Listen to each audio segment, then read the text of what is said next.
प्यारे बच्चों, आप सभी लॉकडाउन के कारण अपने अपने घरों में हैं। ऐसे समय में हम लेकर आए हैं आपके लिए डिजी साथ कार्यक्रम। इसके माध्यम से आप प्रत्येक दिन सोमवार से शुक्रवार तक पूर्वाह्न 10 से 12 तथा अपराह्न 1 से 2 बजे तक अपने अपने कक्षाओं के अनुरूप कार्यक्रम देख सकेंगे। स्कूली शिक्षा एवं साक्षरता विभाग, झारखंड। नमस्ते दोस्तों, आप सबका झारखंड सरकार के डीजी साथ प्रोग्राम में स्वागत है। आइए देखते हैं कि आज हम क्या पढ़ेंगे। हम एपिसोड की शुरुआत कक्षा 9 के इंग्लिश के chapter the fun they had के साथ करेंगे। ठीक इसके बाद क्लास 11th में इंग्लिश के चैप्टर द एड्रेस को पढ़ेंगे। तो आइए शुरू करते हैं हम अपना प्रोग्राम डीजी साथ। अब पढ़ाई नहीं रुकेगी।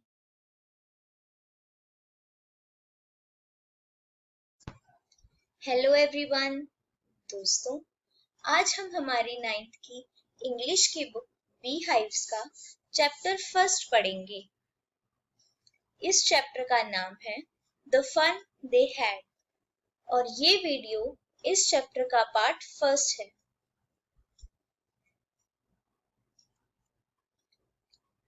हम सब सोचते हैं कि कितना अच्छा होता अगर स्कूल ही ना होता, ना बुक्स होती, ना हमें पढ़ना पड़ता। सबसे ज्यादा बोरिंग हमें पढ़ाई लगती है। आज जो हम कहानी पढ़ने जा रहे हैं वो कहानी भी स्कूल और पढ़ाई से ही रिलेटेड है। ये कहानी एक लड़की की है जिसका नाम मार्जी है। उसकी उम्र 11 साल होती है और इस कहानी के साथ हम पढ़ेंगे कुछ डिफिकल्ट वर्ड्स। तो चलिए दोस्तों, हम अपनी आज की कहानी शुरू करते हैं। ये कहानी आइजैक एसिमोव ने लिखी है। ये कहानी शुरू होती है 17 मई 2157 को, जब एक 11 साल की लड़की मार्जी अपनी डायरी में लिखती है, today Tommy found a real book. आज टॉमी को एक रियल बुक मिली। अब आप सोच रहे होंगे कि ये रियल बुक क्या है? तो ऑथर के हिसाब से 2157 में, यानी आज से लगभग 140 साल बाद, बच्चे टीचर्स से नहीं बल्कि कंप्यूटर से पढ़ेंगे और तब बुक्स की जगह सिर्फ ई बुक्स होंगी। ई बुक्स मतलब ये पेपर वाली बुक्स नहीं जिनसे हम पढ़ते हैं, बल्कि उनके कंप्यूटर में ही उनकी बुक्स होंगी। मार्जी को उस बुक की हालत से पता चल रहा था कि वो बुक काफी पुरानी है। बुक पूरी येलो हो रखी थी और क्रिंकली भी, यानी पेजेस मुड़े हुए थे। इस बुक से मार्जी को अपने दादाजी की बात याद आ जाती है। वो कहा करते थे कि जब वो छोटे थे तब स्टोरीज पेपर पर प्रिंट होती थी। टॉमी और मार्जी बुक से पहली बार पढ़ रहे थे। उन्हें कुछ फनी सा लग रहा था। उन्हें फनी क्यों लग रहा था? क्योंकि जो वर्ड्स थे वो एकदम स्टिल हैं, वो मूव नहीं कर रहे हैं। मतलब कि सारे शब्द एक ही जगह पर थे, कहीं भी हिल नहीं रहे थे, जैसे स्क्रीन पर होता है। जब आप स्क्रीन पर पढ़ते हैं तो वर्ड्स हिलते हैं, मूव होते हैं, वैसा बुक में वो नहीं देख रहे थे। और जब वो वही पेज दोबारा पलट के देखते तो वहां पर अभी भी वही वर्ड्स लिखे हुए थे जो तब थे जब उन्होंने वो पहली बार पढ़े थे। तो उसे देखकर टॉमी कहता है कि what a waste, when you are through with the book you just throw it away. I guess our television screen must have had a million books on it, and it's good for plenty more. I would not throw it away.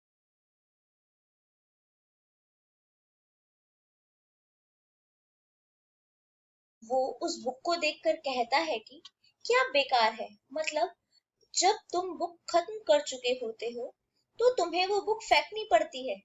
इससे बढ़िया तो मेरा TV screen है, उसमें लाखों books हैं। और मुझे कभी भी अपने टीवी स्क्रीन को फेंकने की जरूरत नहीं पड़ती। तो मार्जी कहती है सेम विद माइन, मतलब मेरी टीवी स्क्रीन भी ऐसी ही है, मतलब उसमें भी बहुत सारी बुक्स हैं जिसे उसे फेंकने की जरूरत नहीं पड़ती। तो टॉमी जो है वो 13 साल का था, इसलिए उसने मार्जी से कई ज्यादा बुक्स पढ़ी हुई थी जो कि केवल 11 साल की थी। तो मार्जी टॉमी से पूछती है where did you find it, तुम्हें ये कहाँ से मिली? तो टॉमी कहता है in the house in the attic, मतलब उसने कहा कि ये बुक घर के स्टोर रूम से मिली है। वो बुक पढ़ने में बिजी था, तो मार्जी पूछती है कि व्हाट्स इट अबाउट, ये बुक किस बारे में है? तो टॉमी कहता है स्कूल, मतलब कि इस बुक में स्कूल के बारे में लिखा हुआ है। ये सुनकर मार्जी अजीब सी शक्ल बना लेती है और कहती है school, what's there to write about, I hate school. School, इसके बारे में लिखने वाली क्या बात है, मुझे स्कूल बिल्कुल पसंद नहीं। मार्जी को स्कूल बिल्कुल भी पसंद नहीं और उसको स्कूल से और भी ज्यादा नफरत होने लग गई है, क्योंकि उसका मैकेनिकल टीचर, मतलब जो टीचर उसका कंप्यूटर में है, उसको ज्योग्राफी में टेस्ट पे टेस्ट दिए जा रहा था और मार्जी के मार्क्स लगातार गिरते जा रहे थे। तो उसको इतना बुरा लग रहा था अपने मार्क्स को देखकर, क्योंकि उसकी मम्मी भी बहुत दुखी हो जाती हैं और काउंटी इंस्पेक्टर को बुलाती हैं। तो काउंटी इंस्पेक्टर कौन होता है? वो एक छोटा सा गोल मटोल सा आदमी था जिसका चेहरा टमाटर की तरह लाल था और वो अपने साथ डायल्स एंड वायर्स से भरा हुआ एक बक्सा लाया था मैकेनिकल टीचर को ठीक करने के लिए। Difficult words, crinkly with many folds और लाइन, मतलब जो काफी मुड़ा हुआ होता है उसमें काफी लाइंस पड़ी हुई होती हैं। एटीक, a space below the roof used as storeroom, जो छत के नीचे वाली स्पेस होती है जिसको स्टोर रूम की तरह यूज किया जाता है। scornful, feeling of contempt, मतलब घृणा की भावना। तो दोस्तों, आज की वीडियो में हमने देखा कि कैसे टॉमी को एक रियल बुक मिलती है और वो और मार्जी उसे देखकर कितने हैरान थे। साथ ही हमने देखा कि मार्जी को अपने स्कूल से कितनी नफरत है और उसके मार्क्स दिन प्रतिदिन कम होते जा रहे हैं। आप भी अपने घर जाकर अपनी इंग्लिश की बुक बीहाइव्स के इस chapter the fun they had को जरूर पढ़ें, ताकि आपको सब अच्छे से समझ आ जाए। अगली वीडियो में हम देखेंगे कि मम्मी ने काउंटी इंस्पेक्टर को क्यों बुलाया और साथ ही देखेंगे कि मार्जी और टॉमी ने आगे उस रियल बुक में स्कूल के बारे में क्या-क्या पढ़ा। Thank you. Hello everyone. दोस्तों, आज हम हमारी इंग्लिश की 9th की बुक बीहाइव्स का चैप्टर फर्स्ट पढ़ेंगे। इस चैप्टर का नाम है द फन दे हैड और ये वीडियो इस चैप्टर का पार्ट 2 है। क्या आप सभी को याद है कि पिछली वीडियो में हमने क्या पढ़ा था?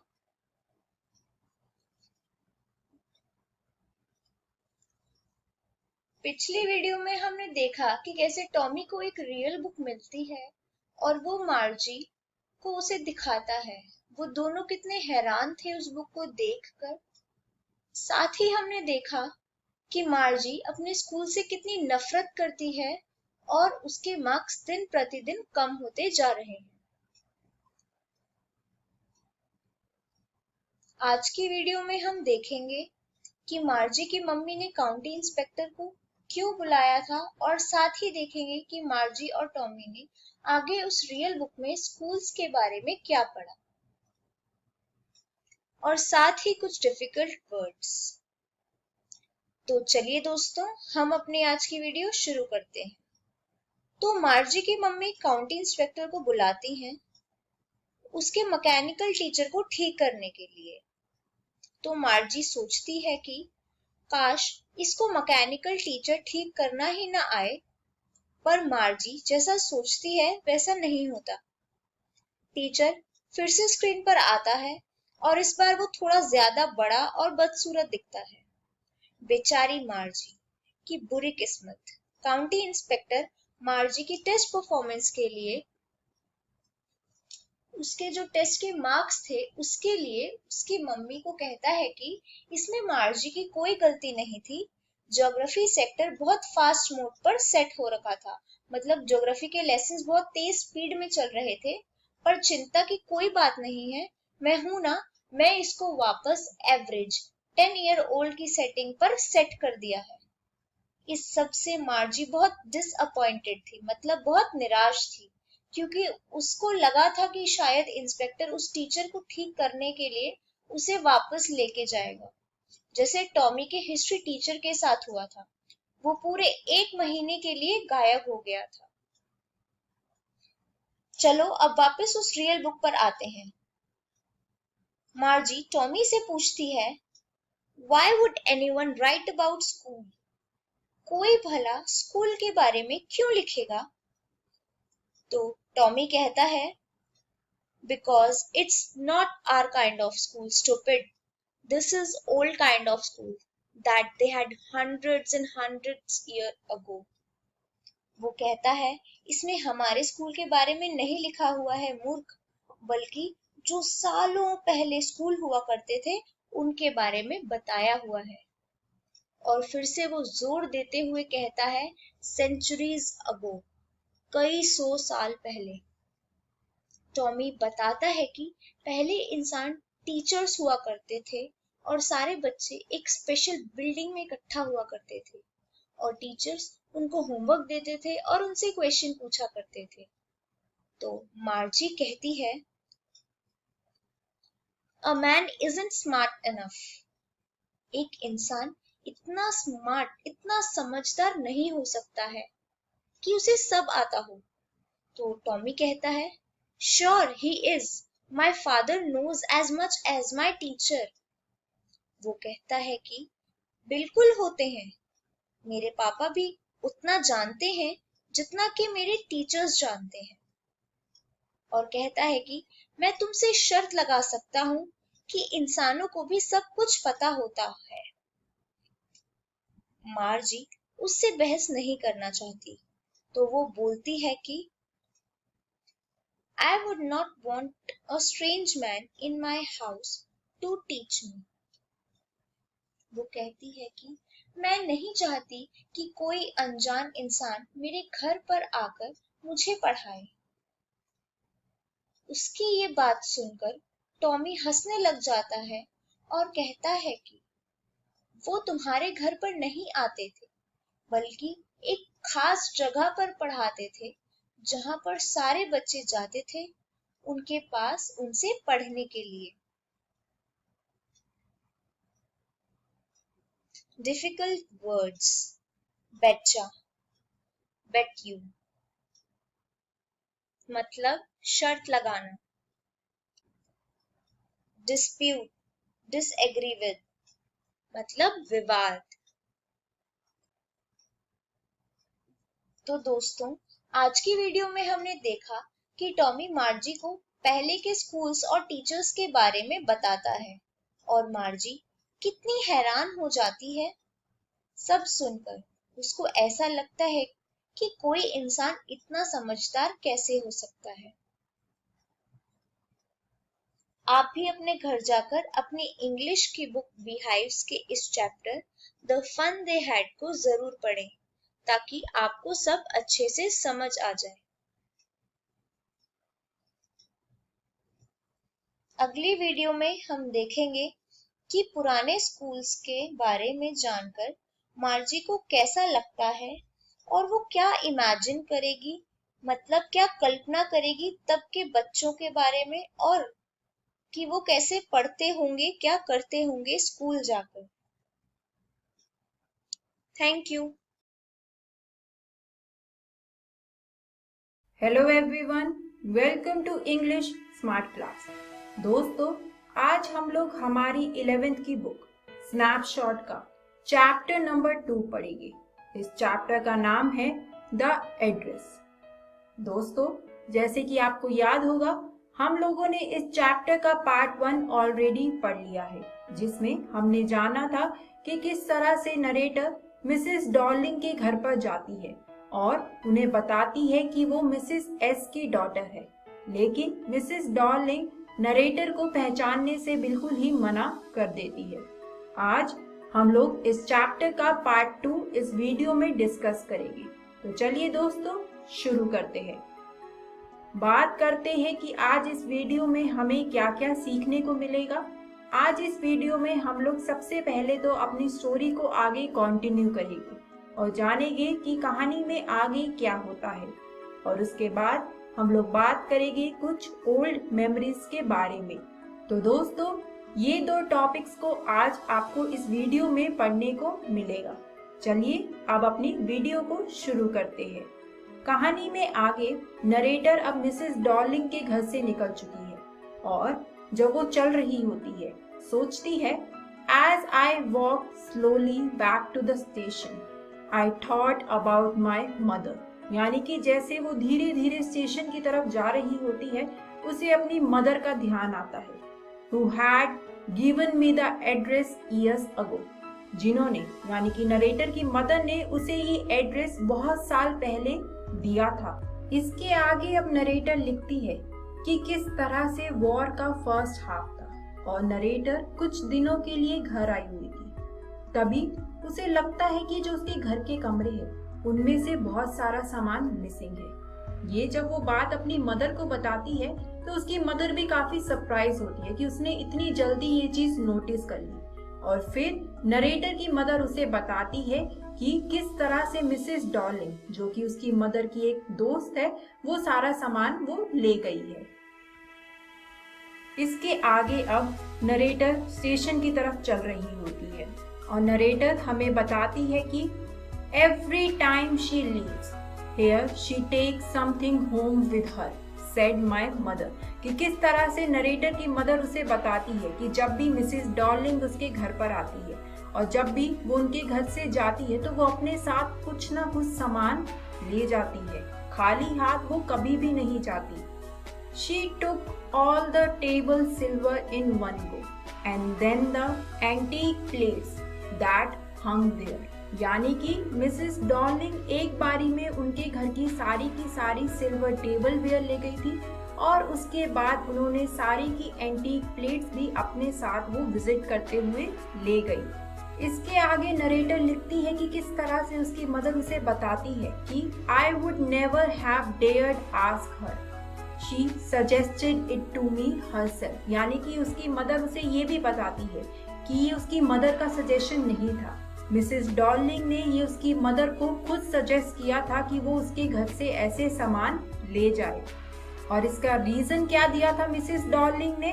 She wanted to save all my nice things, if we have to leave here we shall lose everything, she says. यानी कि मिसेस डॉर्लिंग ने उसकी मदर को, नरेटर की मदर को कहा था कि मैं ये सारी चीजें, जो तुम्हारे घर की इतनी अच्छी अच्छी चीजें, अपने साथ इसलिए ले जाना चाहती हूँ ताकि अगर वॉर की वजह से तुम्हें ये जगह छोड़कर जानी पड़े तो तुम्हारी ये सारी चीजें खराब ना हो जाए।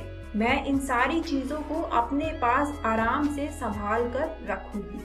और नरेटर अपनी मदर की ये सारी एक्सप्लेनेशन सुनकर अपनी मदर से पूछती है, have you agreed with her that she should keep everything I asked. यानी कि नरेटर अपनी मदर से पूछती है कि क्या आपने मिसेस डॉर्लिंग के इस सजेशन पे एग्री किया कि मिसेस डॉर्लिंग अपने पास ये सारी चीजें रख सकती है।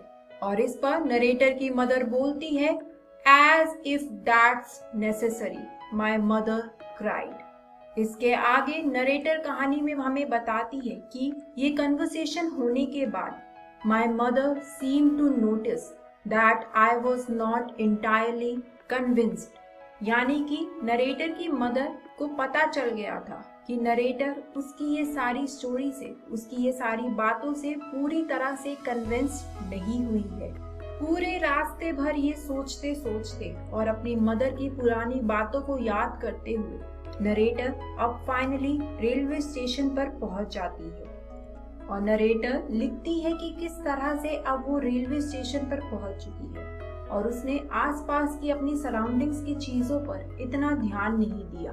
और नरेटर लिखती है कि किस तरह से वॉर के बाद ये पहली बार था जब नरेटर ने इन सारे फेमिलियर प्लेसेस पर विजिट किया, पर वो अपने आप को ज्यादा अपसेट नहीं करना चाहती थी, ज्यादा पुरानी मेमोरीज के बारे में सोचना नहीं चाहती थी। इसीलिए उसने आसपास की सराउंडिंग्स पर, आसपास के प्लेसेस पर इतना ज्यादा ध्यान नहीं दिया और नरेटर जाकर ट्रेन में बैठ गई। इसके बाद ट्रेन में बैठने के बाद नरेटर फिर से अपनी मदर की यादों में, मदर के थॉट्स में खो गई और वो हमें बताती है कि the narrator got lost in old memories. फिर से वो अपनी मदर की पुरानी मेमोरीज को याद करने लगी। She thought about her mother.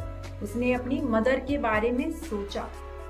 She had given her the address of Mrs Darling's years ago, कि किस तरह से उसकी मदर ने बहुत साल पहले उसे मिसेस डॉर्लिंग का ये एड्रेस दिया था।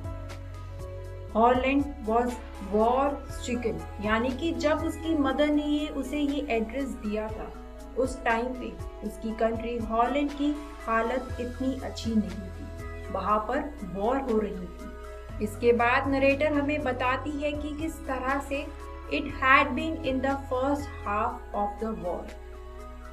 She remembered how she came home for a few days. और उसे याद आता है कि किस तरह से वॉर का फर्स्ट हाफ चल रहा था और किस तरह से वो कुछ दिनों के लिए घर आई हुई होती है अपनी मदर के पास। इसके बाद नरेटर सोचती है कि किस तरह से she noticed that various things in the house were missing, कि किस तरह से उसकी घर की बहुत सारी चीजें मिसिंग है। Her mother then told her about Mrs. Darling, और ये पहली बार था नरेटर की लाइफ में कि उसने मिसेस डॉर्लिंग का नाम सुना था अपनी मदर से।